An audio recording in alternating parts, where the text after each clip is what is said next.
Dans des temps anciens et reculés, loin de toute civilisation, résidait un immense château appelé Untilen, peuplé de mages et d'apprentis.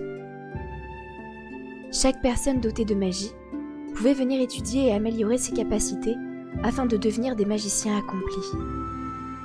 Dans cet univers, la magie aidait à l'équilibre des mondes, puisque bon nombre de créatures y vivaient.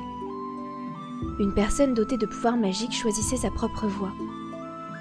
Il pouvait par exemple devenir mercenaire, remplissant des missions données par le villageois, ou encore protecteur des cités, ce qui consiste à éloigner les créatures trop proches des villes. Ou encore devenir tracker, c'est-à-dire chasser les créatures partout dans le monde pour les étudier. Il y avait tout de même la possibilité de choisir une voie beaucoup moins dangereuse, comme des maîtres magiciens, à la tête d'un groupe chargé d'apprendre la magie aux autres. Les maîtres magiciens peuvent choisir d'enseigner dans une école en tant que directeur ou professeur, ou même voyager tout au long de l'année afin de transmettre son savoir dans chacun des villages qu'ils visitent. Certains pouvaient choisir une autre voie, être historien, ceux qui mettaient la science et des livres à profit, faire des recherches et écrire l'histoire de la magie. Ou encore se tourner vers les métiers de l'artisanat, comme devenir forgeron d'équipements aux propriétés magiques ou alchimiques. Dans le château d'Untilen, chaque apprenti résidait dans un appartement partagé. Parmi eux, vivaient 4 jeunes magiciennes toutes du même âge. Hope, qui avait la faculté de contrôler l'air et de lire dans les pensées positives. Néphéris, qui pouvait contrôler différents liquides et respirer sous l'eau. Mitra, qui savait maîtriser la lumière. Et Irlis, qui savait parler aux dragons et emprunter certaines de leurs capacités. Elle était accompagnée d'un dragon, aussi grand qu'elle appelait Eldriette. Le jour de la rentrée, aucune d'elles ne se connaissait. Chacune leur tour, elles entrèrent dans l'appartement qui leur était réservé et se présentèrent.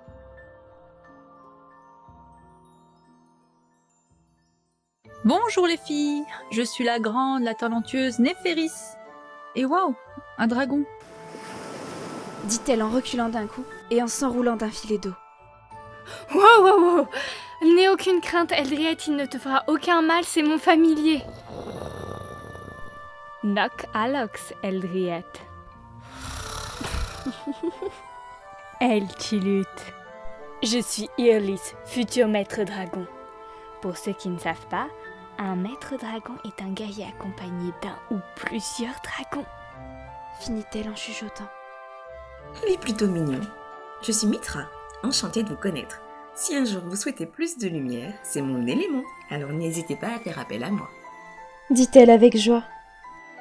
Je m'appelle Hope. Ne m'en voulez pas si je vous mets un vent, c'est mon pouvoir, ainsi que de lire les pensées positives, et avec de l'entraînement, sentir les pensées négatives. Tout d'un coup, la porte s'ouvrit, et une jeune fille entra pour rejoindre le groupe. Elle avait les yeux bleus, avec une fine touche de violet au centre de son iris. Elle avait les cheveux blonds clairs, et était à peu près de la même taille que Hope. Grande sœur, enfin je te trouve! Inariel, combien de fois je t'ai dit de ne pas débarquer comme ça? Toque à la porte avant d'entrer. Oui. Qu'elle est mignonne! Donc c'est ta sœur Hop? Elle te ressemble. Oui, c'est ma sœur Inariel, âgée de 14 ans. Inariel, je te présente mes nouvelles camarades.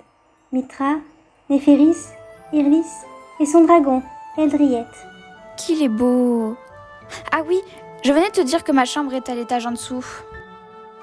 Je viendrai te rendre visite bientôt. Super! J'ai hâte! Soudain, une cloche se fit entendre. C'était le signal pour tous les élèves de se réunir dans la cour afin de faire connaissance avec leur professeur. Après un long moment à écouter les professeurs se présenter, l'attention des élèves fut attirée par une jeune femme qui s'avança pour prendre la parole. C'était une jeune professeure aux cheveux longs couleur miel, aux oreilles pointues et aux yeux verrons, l'un vert émeraude et l'autre d'un bleu vert. Elle portait son regard sur tous les élèves rassemblés dans la cour, un regard bienveillant. Quand elle se présenta, les filles furent aussitôt attentives. Bonjour à tous, je suis Elzara, aussi connue sous le nom de Elzara l'alimentaire, puisque je contrôlais de nombreux éléments. Pour ceux qui se posent la question, oui, ce sont de vraies oreilles d'elfe. Par le passé, j'ai été protectrice de mon village, le temps pour moi d'apprendre suffisamment de choses sur la magie pour prendre la route. Suite à cela, je suis devenue mercenaire pendant quelques années. J'ai fini par compléter mes connaissances en magie, ici, dans cette école, consciente que des personnes découvrant leur pouvoir magique ne savent pas toujours quoi en faire. J'ai décidé de reprendre la route pour aller à leur rencontre, pour les guider et leur proposer de devenir apprentis ici. C'est ainsi que je suis devenue professeur. Je vous remercie de m'avoir écouté et on se retrouve en cours. Une fois les présentations faites et le fonctionnement de l'école expliqué, chaque élève récupéra son emploi du temps pour les cours à venir. La présentation des professeurs donna l'occasion aux élèves de parler d'eux et de tenter de les comprendre. Le début d'année commença bien. Chaque élève perfectionna sa magie initiale et étudia aussi d'autres formes de magie ainsi que leurs histoires.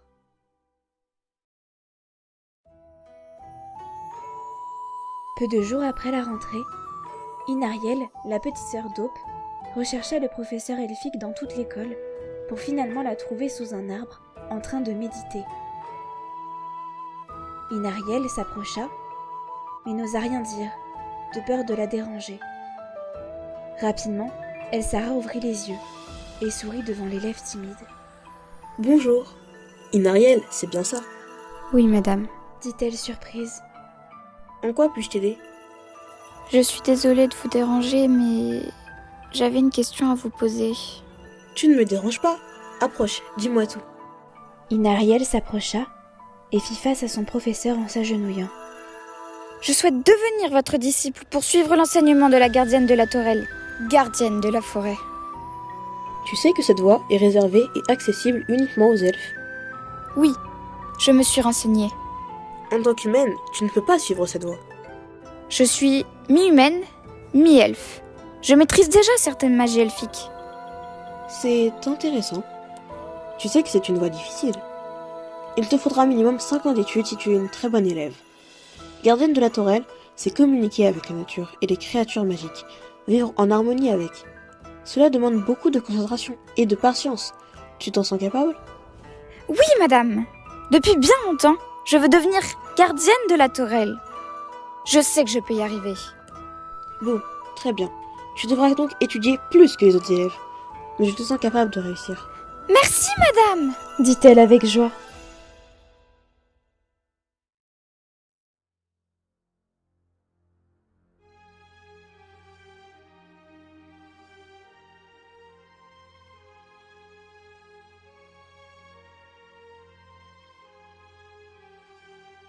Après quelques mois étudiés à l'Académie d'Antilum, plusieurs examens, de nombreux entraînements à la magie et quelques blagues magiques d'Inariel avec sa sœur Aupe, les filles se retrouvèrent dans le salon qui reliait chacune de leurs chambres. Néféris, j'ai la sensation que tu penses à quelque chose d'amusant, mais je n'arrive pas à lire. Oui, je pense bien à quelque chose d'amusant, mais tu n'arrives pas à lire dans mes pensées car ce à quoi je pense n'est pas forcément quelque chose de drôle pour tout le monde. Dites, vous en avez pas un peu marre des cours et en dehors vous ne vous ennuyez pas ? Dis-nous juste à quoi tu penses au lieu de tourner autour du pot. On a chacune des pouvoirs complémentaires. On pourrait jouer un petit tour au surveillant. Toi, tu leur en veux car tu t'es fait prendre pour ta bêtise de ce matin. Ce n'était pas une bêtise. J'avais juste envie de rire un peu. Yoff. Ça ne marchera jamais ton truc, ce sont des surveillants. Ils ne se laisseront pas avoir par des apprentis magiciennes. Pas forcément. Écoutez mon plan. Quand la lune sera haut dans le ciel, Irlis ordonnera à son dragon de voler, pousser des cris, cracher du feu. Cela fera sortir les surveillants. C'est à ce moment-là que j'interviens.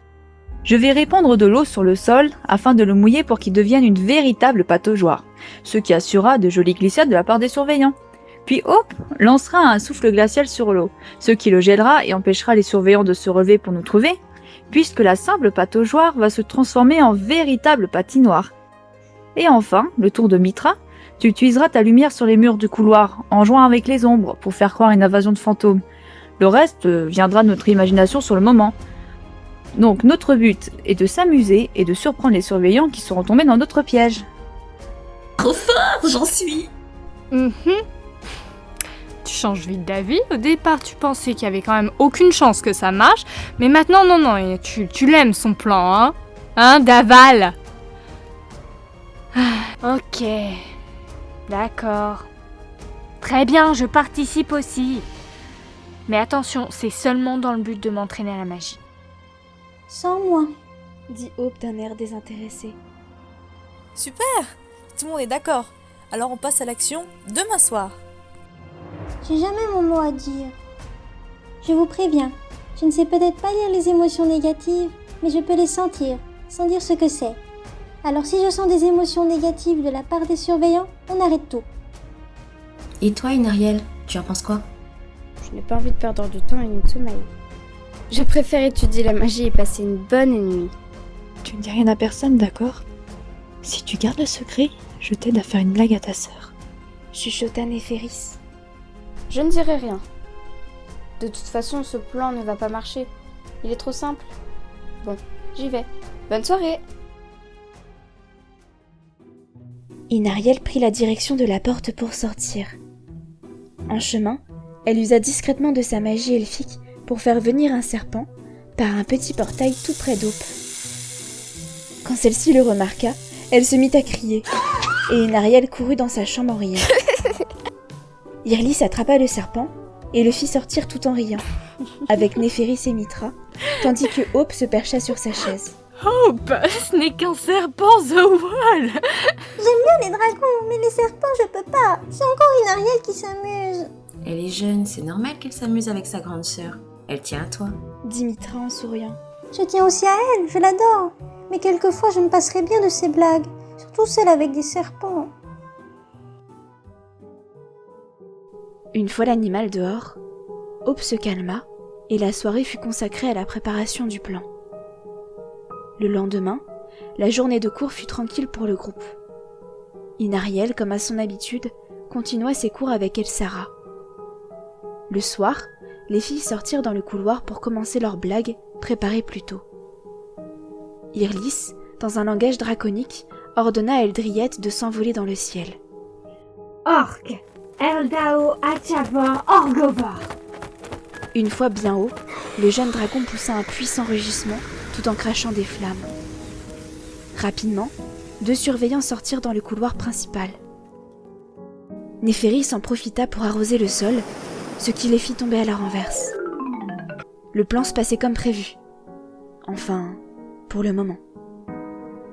L'un d'eux tenta de s'éclairer par la magie, mais Mitra contra cet effet. Car étant une magicienne de la lumière, elle pouvait annuler son sort. Hope lança un souffle glacial sur l'eau, ce qui la transforma en glace et fit glisser les 2 surveillants sur quelques mètres. Mitra utilisa de nouveau sa magie en invoquant des petites boules de lumière flottantes. Enfin, grâce à son pouvoir de métamorphose draconique, Irlis transforma sa main en patte de dragon, qu'elle glissa sur le mur pour créer un bruit aigu, tout en imitant des grognements de dragon. Les surveillants pris de panique essayaient de s'enfuir tant bien que mal malgré la patinoire sur le sol. Ils finirent par réussir à se cacher dans une des salles les plus proches.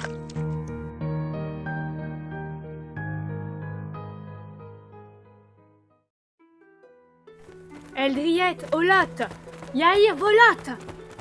Eldriette, toujours en vol, entra dans le château par la fenêtre laissée ouverte pour lui, et retrouva sa partenaire en lui demandant une gratouille sur sa tête pour le récompenser de son bon travail. Morfratch.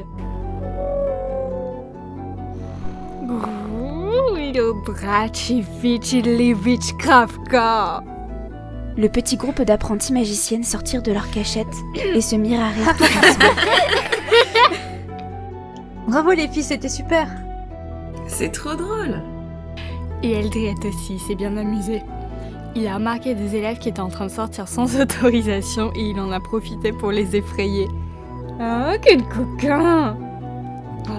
Oh oui, c'est mon Dokarish Kravka, ça. Ichkart. J'ai un mauvais pressentiment, les filles.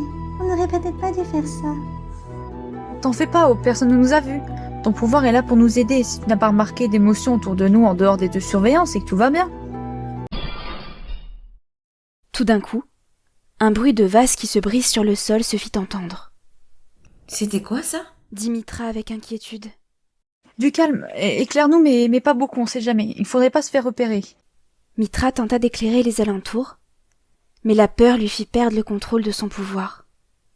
Soudain, une lumière jaillit de ses mains, illuminant pendant quelques secondes le couloir, puis disparut.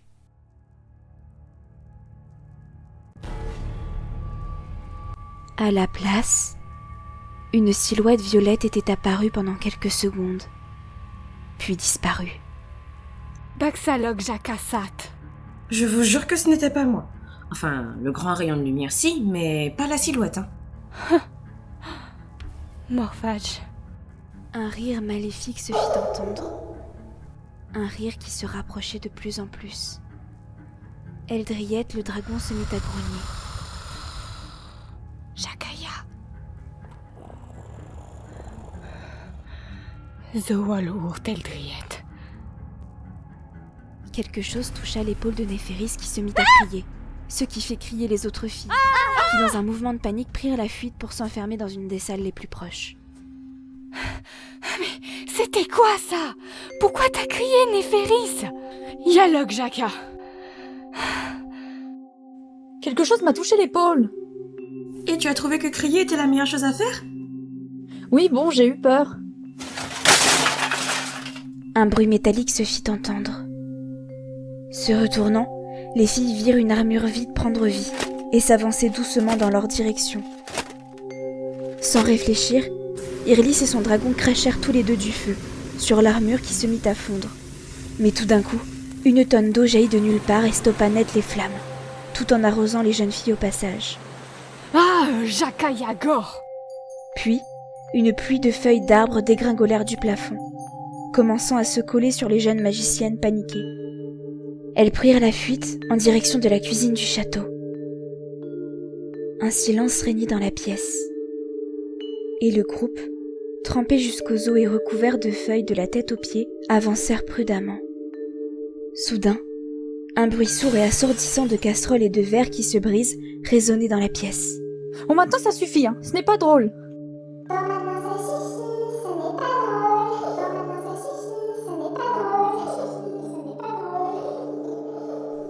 Un écho effrayant répéta ce que venait de dire Néphéris. Cette voix ne semblait pas humaine et laissait penser qu'elle provenait de loin, mais elle se fit entendre à quelques mètres seulement. Oh, Eldrajvak. Et c'est à ce moment-là que la silhouette réapparut. Immense et violette, elle s'approchait rapidement des filles. Le petit groupe en panique prirent la fuite. Courant dans le couloir et à court de cachette, elles durent se résigner. Elles se glissèrent toutes les quatre accompagnées d'Eldriette dans un placard à balai. Entassées et épuisées par leur folle course, elles finirent par s'endormir jusqu'au petit matin.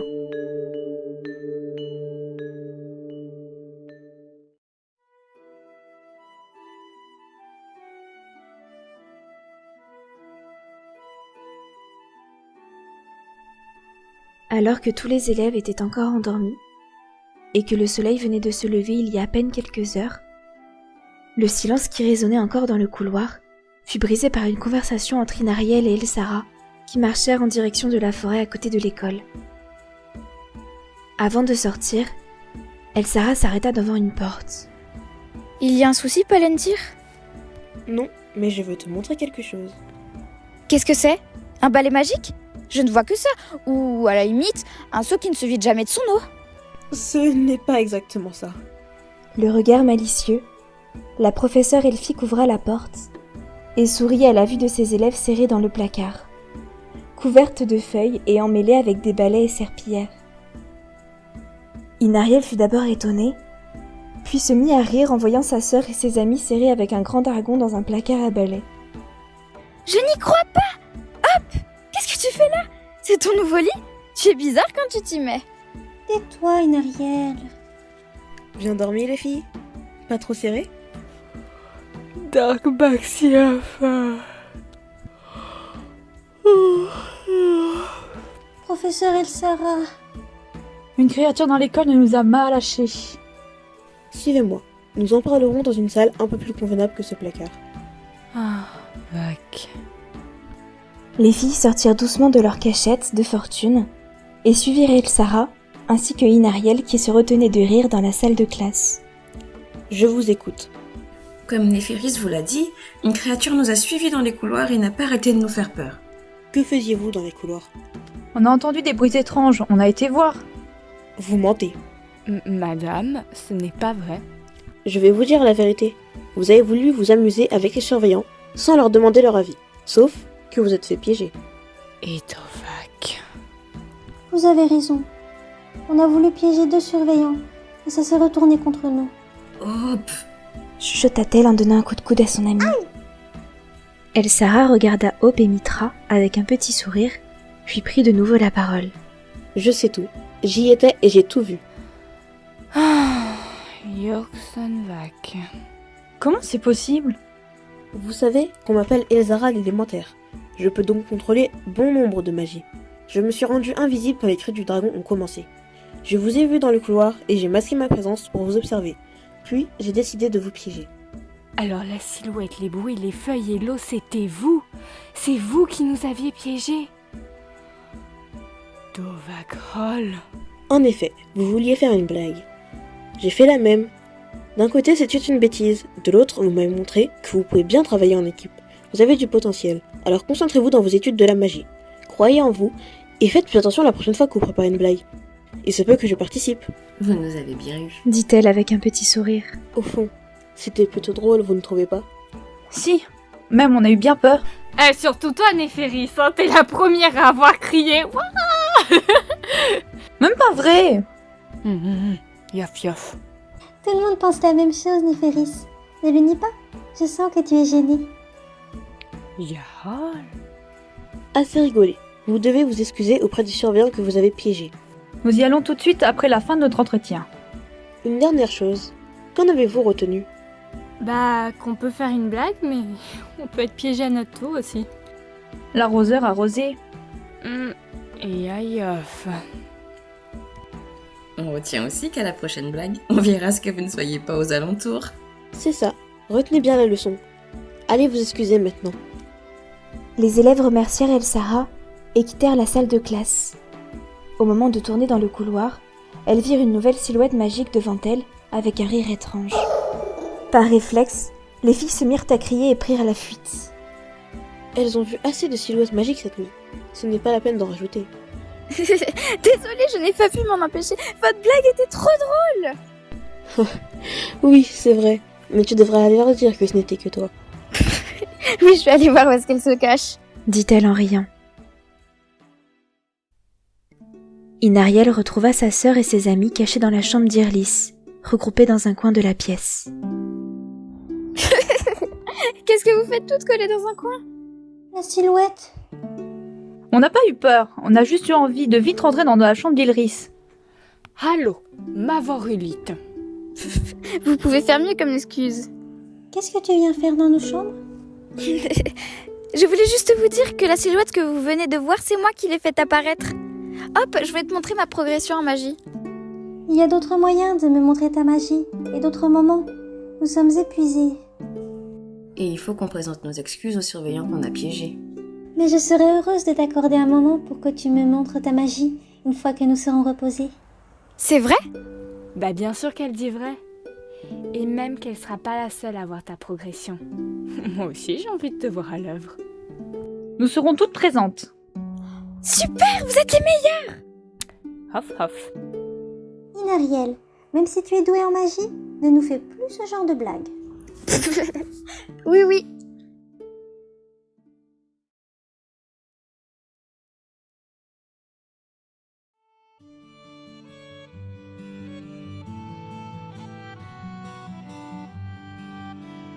Inariel retourna voir Elsara pour continuer de suivre son enseignement du jour, tandis que Néphéris, Mitra, Hope et Irlis partirent présenter leurs excuses aux 2 surveillants piégés la nuit dernière.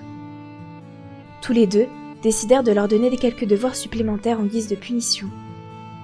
Par la suite, tout le monde parla de la fameuse nuit qui venait de se passer. Et même si les filles ont eu très peur, elles en gardaient tout de même un bon souvenir. Plus le temps passa, plus les élèves s'amélioraient en magie. Après une première année un peu sérieuse, où il arrivait que Néphéris, Mithra, Hope et Irlis se firent punir pour leurs blagues, et où Inariel étudia sérieusement aux côtés d'Elsara, tout en faisant quelques blagues à sa sœur, la deuxième année fut pour toutes une grande réussite. Chacune d'entre elles avait grandement amélioré leurs compétences, aidées par leur professeur principal Elsara. Au cours de la troisième et dernière année d'études, à l'école de la magie, Néphéris savait maîtriser l'eau à la perfection. Ses pouvoirs s'étaient nettement améliorés, et elle était devenue beaucoup plus précise. Elle pouvait dorénavant maîtriser de grandes quantités d'eau, ou au contraire, faire bouger la plus minuscule des gouttes à plusieurs kilomètres. Mithra, quant à elle, grâce à sa lumière, pouvait créer des illusions de plus en plus réalistes. Hope, grâce à un entraînement minutieux de sa magie, réussit à voler avec sa maîtrise de l'air et comprenait de mieux en mieux les pensées des autres. Il lui arrivait même d'entendre certaines pensées amusantes et de lire quelques rares pensées négatives. Irlis, à la fin de ses études, elle, réussit à obtenir le titre de maître dragon. Grâce à cela, elle pouvait entièrement emprunter les pouvoirs d'Eldriette, son dragon, et sa métamorphose s'était nettement améliorée. Quant à Elsara, elle décida d'alterner entre son métier de professeur et ses voyages aux quatre coins du monde. Inariel à ses côtés, elle continua d'étudier pour devenir gardienne de Torel, un objectif qu'elle s'était fixé. Toutes les 5 avaient trouvé leur voie, mais leur aventure ne s'arrête pas là. Tandis qu'Irlis retourne sur sa terre natale avec Mithra, Néphéris embarque Hope afin d'accomplir une mission un peu particulière. De son côté, Inariel prend la route aux côtés d'Elsara, afin de découvrir les merveilles du monde elfique. Vous les retrouverez bientôt dans de prochaines aventures.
He